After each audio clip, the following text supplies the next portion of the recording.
ನಿಮ್ಮ ವಿಚಾರ ನಮ್ಮ ಅಭಿಪ್ರಾಯ.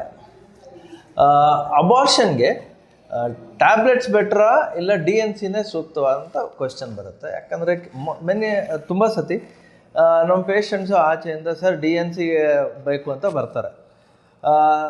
ಯೂಶಲಿ ಅಬಾರ್ಷನ್ ಫಸ್ಟ್ ಟ್ರೈಮಿಸ್ಟರ್ ಅಂದರೆ ಫಸ್ಟ್ 12 ವಾರದ ಒಳಗಡೆ ಅಬಾರ್ಷನ್ ಮಾಡಬೇಕಂದ್ರೆ ಟ್ಯಾಬ್ಲೆಟ್ಸ್ ಮೆಥಡೇ ಬೆಸ್ಟ್. ಯಾಕೆಂದರೆ ಆಲ್ಮೋಸ್ಟ್ 80% ಟೈಮ್ ಟ್ಯಾಬ್ಲೆಟ್ಸಲ್ಲೇ ಎಲ್ಲ ಕ್ಲಿಯರ್ ಆಗುತ್ತೆ. ಅದರಲ್ಲೇನು ಜಾಸ್ತಿ ಬ್ಲೀಡಿಂಗು ಜಾಸ್ತಿ ಪೇನು ಏನೂ ಆಗಲ್ಲ.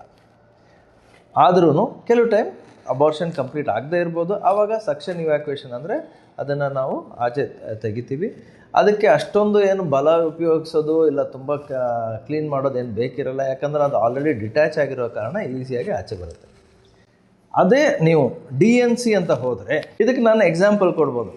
ಯಾವ ಥರ ಅಂದರೆ ಸೇಬ್ದು ಯಾವ ಥರ ಸಿಪ್ಪೆ ಇರುತ್ತೆ ಅದನ್ನು ತೆಗಿಯೋಕ್ಕೆ ನಾವು ಟ್ರೈ ಮಾಡಿದಾಗ ಅದ್ರ ಜೊತೆ ಸ್ವಲ್ಪ ಸೇಬಂದು ಒಂದು ಈ ಥರ ಫ್ರೂಟ್ನು ಅದ್ರ ಜೊತೆ ಬಂದ್ಬಿಡುತ್ತೆ. ಅದೇ ನೀವು ಈಗ ಆರೆಂಜ್ ತೊಗೊಂಡ್ರೆ ಅದು ಸಿಪ್ಪೆ ತೆಗಿಬೇಕಾದ್ರೆ ಸಲೀಸಾಗಿ ಬರುತ್ತೆ.